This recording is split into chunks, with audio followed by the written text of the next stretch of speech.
வபரகாத்துஹு.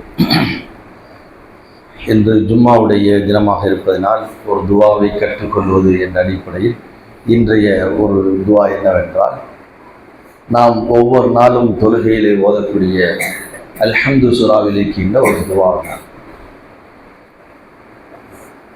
இய்யாக நஅபுது வ இய்யாக நஸ்தஈன் இஹ்தினஸ் ஸிராத்தல் முஸ்தகீம் ஸிராத்தல் லதீன அன்அம்த அலைஹிம் கைரில் மக்தூபி அலைஹிம் வலத்தால்லீன் ஆமீன் அப்படிங்கிற இந்த துவாவை நம்ம அதனுடைய கருத்து, இந்த சூறாவை நாம் அதிகம் ஓதுகின்றோம். எல்லா தொழுகையிலையும் அந்த சூறா ஓதப்பட வேண்டும்.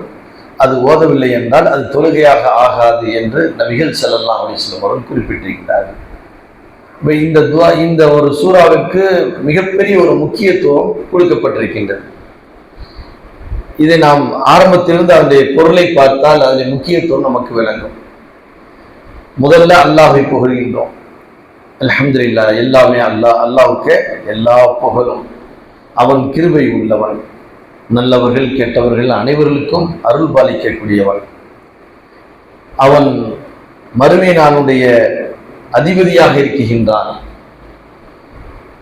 அதற்கடுத்து மாலிக் யௌமித்தீன், இதற்கடுத்து இய்யாக நஅபுது, அல்லாஹ்வை புகழ்ந்து விட்டு அல்லாஹ்வுடைய கண்ணியம் மகத்துவம் எல்லாத்தையும் சொல்லிவிட்டு நாம் அடுத்து என்ன கேட்கின்றோம் என்றால், இறைவா உன்னையே நாங்கள் வணங்குகின்றோம், உன்னிடமே நாங்கள் உதவி தேடுகின்றோம்.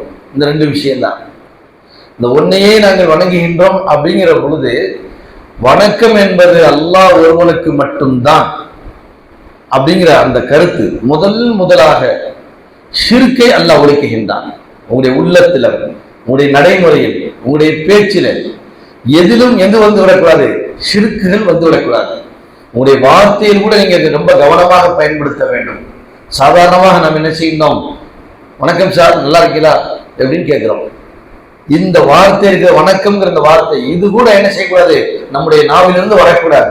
வாழ்த்துக்கள் சொல்லலாம், உங்கள் மீது சாந்தி உண்டாகட்டும் என்று சொல்லலாம், ரொம்ப சந்தோஷமா என்று கேட்கலாம், எல்லா நன்மாராயமான வார்த்தைகளை கேட்கலாம். ஆனால் வணக்கம் என்ற வார்த்தையை என்ன செய்யக்கூடாது, பயன்படுத்தக்கூடாது. காரணம், வணக்கம் என்பது யாருக்கு மட்டும்தான் அடிபணிவது. வணக்கம் என்றால் என்ன, அடிபணிவது.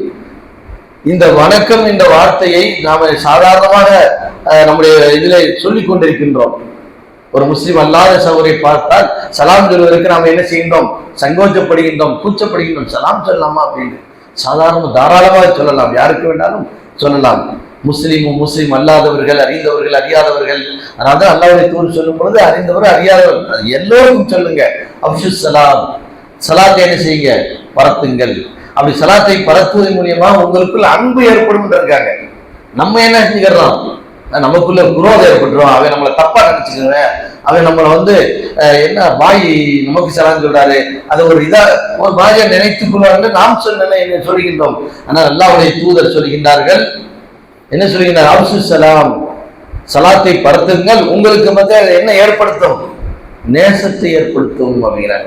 நீங்க சலாம் சொல்லி சொல்லி பாருங்க, பாய் சலாம் சொல்றாரு, எல்லோருக்கும் வல்லவங்க பார்த்தவங்க சலாம் சொல்றாரு அப்படின்னு அவங்களும் என்ன செய்வாங்க, திருப்பி சலாம் சொல்ல ஆரம்பிச்சிருவாங்க.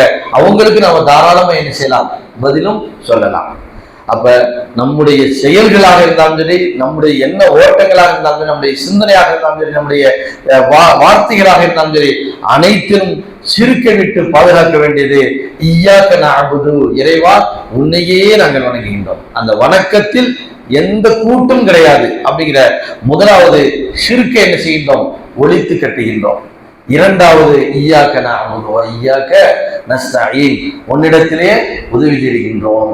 இந்த உதவி என்பது இருக்கின்றது, நம்ம அடிக்கடி சொல்லிக்கொண்டே இருப்போம், லா ஹவுல வலா குவத இல்லா பில்லாஹ், லா ஹவுல வலா குவத இல்லா பில்லாஹ். எனக்கு எந்த சக்தியுமே இல்லை, நான் சம்பாதிக்கிறேன், என்னுடைய கல்வியாக இருக்கட்டும், என்னுடைய பதவிகளாக இருக்கட்டும், என்னுடைய வறுமையாக இருந்தாலும் சரி, என்னுடைய உயர்ந்த நிலையாக இருந்தாலும் எல்லா நிலைக்கும் நீதான் காரணம். உன்னிடத்தில் தான் நான் உதவி தேடுகின்றேன், வேறு எவரிடத்திலும் என்ன செய்ய மாட்டேன், உதவி தேட மாட்டேன். மறைமுகமான உதவி, நேரம் ஒருத்தர் கடன் கேட்கறது உதவி இல்லை. சில பேர் அதை ஜாயின் பண்ணி சொல்லிடுவாங்க மக்களை ஏமாத்துறதுக்கு.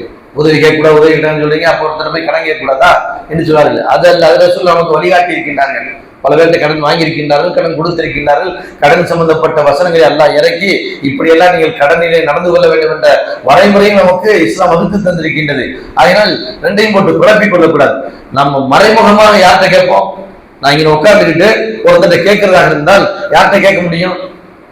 அல்லாஹ் ஒருத்தன்ட்ட மட்டும்தான் கேட்கணும், வேற யார்ட்டையும் கேட்க மாட்டோம். நம்ம அத்தாட்டையோ நம்முடைய சகோதரர்கள்ட்டையோ நமக்கு ரொம்ப அறிமுகமான ஒருத்தட்டையோ அல்லது நமக்கு நெருக்கமாக வழக்க வழிபாடுகளை சொல்லி தந்த நம்முடைய ஆசிரியரிடத்திலேயோ எவரிடத்தும் கேட்போமா? உட்கார்ந்து தனியாக உட்கார்ந்துட்டு கேட்க மாட்டோம். இந்த உதவி நஅபுது, இந்த உதவி யார்கிட்ட மட்டும்தான் கேட்கணும், அல்லாஹ்விடத்தில் மட்டும்தான் கேட்கணும். இதுதான் முழுமையான தவக்கல். அலைஹி ஃபல்யதவக்கலில் முத்தவக்கிலூன் ஃபல்யதவக்கலு அலல்லாஹி இன் குன்தும் முஃமினீன். முஃமின்களாக இருந்தால் அல்லாஹ்வை நம்பிக்கை வையுங்கன்னு சொல்றேன். இந்த தவக்கலை பற்றி குர்ஆன்ல நிறைய இடங்களை சொல்லித் தருகின்றான். இது எதை உணர்த்துகிறேன் சொன்னால், வைய்யாக நஅபுது வைய்யாக நஸ்தஈன், உன்னிடத்தில் நாங்கள் உதவி செய்கிறோம் அப்படிங்கிற இந்த வார்த்தை அந்த தவக்குல் இறைவன் மீது வைக்கக்கூடிய நம்பிக்கையை அது என்ன செய்கின்றது, தருகின்றது. இந்த இரண்டும் ஒன்று உலகத்திற்கும் ஒன்று மறுமைக்கும். இய்யாக நஅபுது இது மறுமைக்கு, வைய்யாக நஸ்தஈன் இது உலகத்திற்கு. இந்த ரெண்டையும் அல்லாஹ் எப்படி ஒரு சுருக்கமான வார்த்தையில வச்சதுனாலதான் உங்களுடைய ஒவ்வொரு தொழுகையிலும் நீங்க என்ன செய்யுங்க, அல்லாஹ்ட்ட கேளுங்க அப்படிங்கிறான். ஆகையினால் இது ஒரு துவா தான். இஹ்தினஸ் இய்யாக நஅபுது வைய்யாக நஸ்தஈன், உன்னிடத்திலேயே உன்னையே நாங்கள் வணங்குகின்றோம், உன்னிடத்தில் உதவி செய்கின்றோம். இஹ்தினஸ் ஸிராத்தல் முஸ்தகீம், நேரான வழி எங்களுக்கு காட்டுவாயாக.